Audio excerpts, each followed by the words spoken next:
Hello everybody and welcome back to the channel. My name is Matt and I do like video games, and in today's video we're going to be discussing some of the news this week. Now if you've been paying attention to the channel, you'll know that on Wednesday I did not upload a video, and the reason for that was that it was the premiere of my brand new podcast with my buddy Ham Solo, the two-player podcast. This will be a thing going forward every Wednesday at 11 a.m. Eastern, but we covered some of the news this week on that episode. And since that episode, there's been some more news to come out, so we're going to be diving into it in this video. Let's get into it.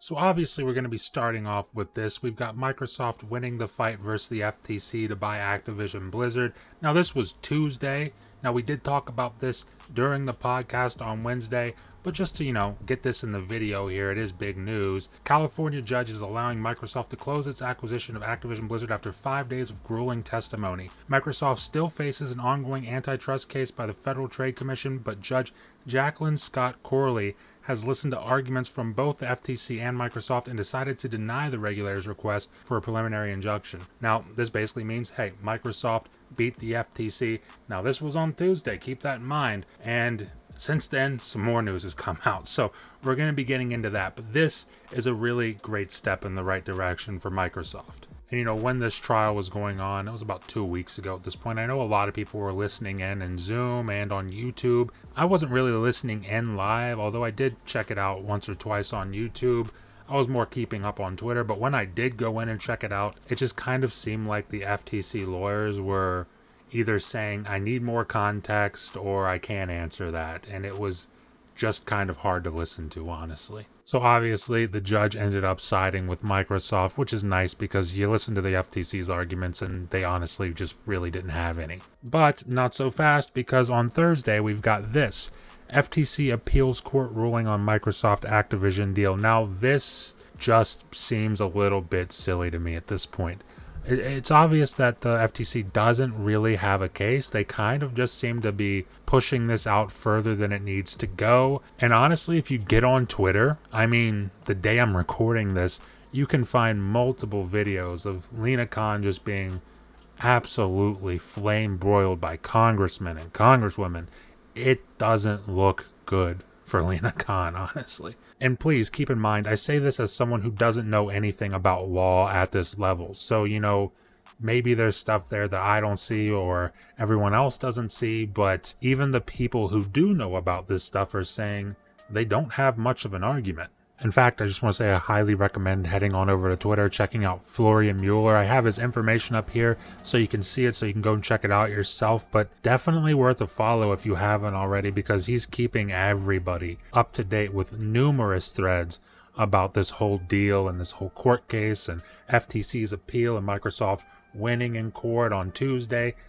He's keeping everybody up to date on everything. Now, if you look at this tweet here from Benji Sales, you'll notice that the news of the FTC appealing their loss in the Activision Blizzard case actually broke around 7:30 my time, which is Eastern time. But if we keep it moving on over to windowscentral.com, you'll see this article says Xbox deal could be closing soon, Activision Blizzard to leave stock exchange. Now, this was posted 16 hours ago. So this news broke after the news of the FTC appealing. Now, this news broke, I think, around 12:30 in the morning. I was in an Xbox party chatting with some buddies, and one of my friends showed me this article, and it was pretty wild to hear.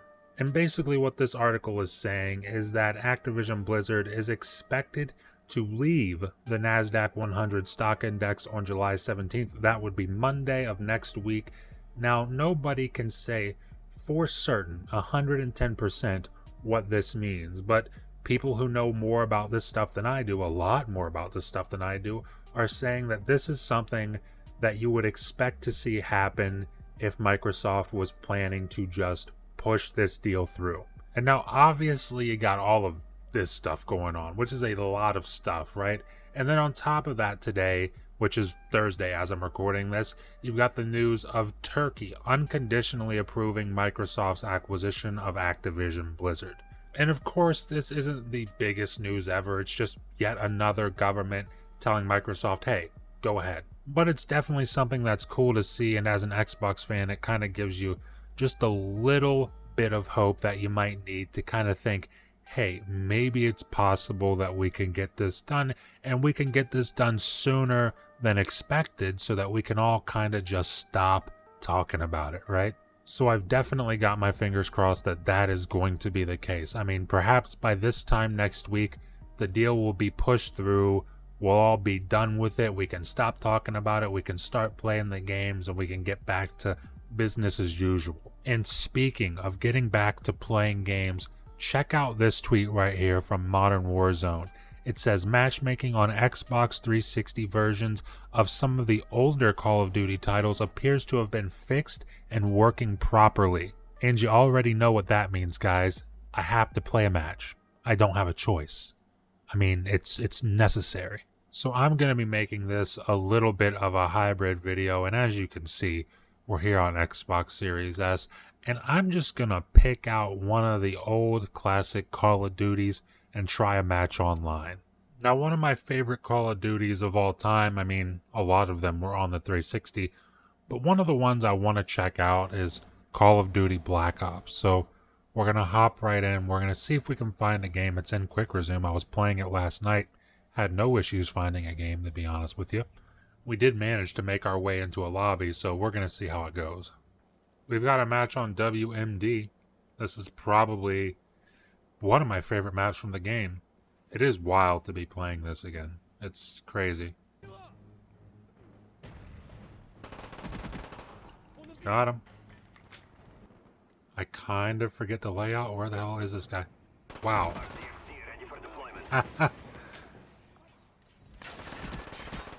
Got him. There we go. Sure hope I don't get killed while I'm... Damn it. I got killed.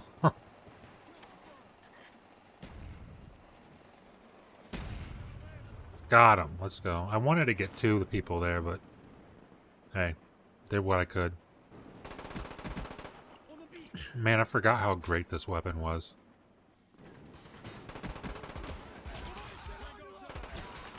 Oh, crap.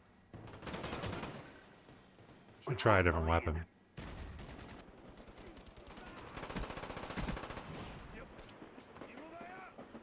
It's crazy how much fun this game still is. Or just old Call of Duty in general. Like, once you get into it, obviously it feels way different than new Call of Duty. But once you get into it, you still just have a ton of fun. It's just a ton of fun still.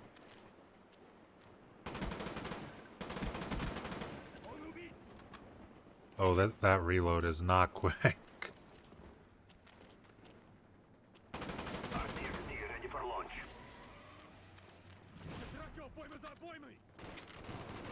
Putting out my RC. Got you. What am I doing this game?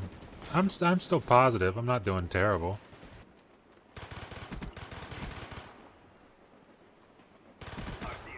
Got two of them. Oh.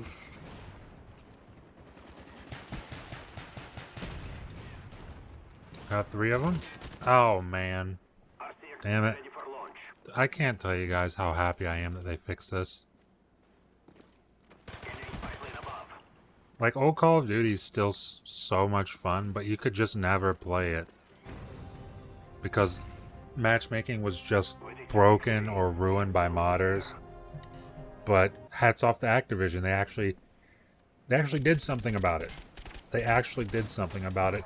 And to be fair, this is also fixed. If you have a PS3, granted there's no backwards compatibility on PS5 or PS4 for PS3, but if you have a PS3, apparently the servers over there are fixed as well. So if you got a PS3 in your closet or whatever, and you just want to hop on and play some Call of Duty, seems like you can do that now. But guys, I'm ecstatic. I am ecstatic about this. I mean, I'm thrilled about all of the news this week. You know, Microsoft winning in court versus the FTC. I'm not thrilled, but it's funny that the FTC appealed that decision. And it's funny that it's reported that Microsoft is just going to shove the deal through anyway. But the best news of the week, the best news to me by far of the week, is that we now have functioning servers back for old Xbox 360 versions of Call of Duty. That is the icing on the cake for me this week. But I want to hear from you guys in the comments. What do you think about all the news this week? What do you think about Microsoft winning in court versus the FTC? What do you think about the FTC appealing that ruling? And what do you think about the possibility that it doesn't even matter? Microsoft is just going to slam dunk this acquisition through regardless of what happens. And on top of all of that, I want to hear from you guys.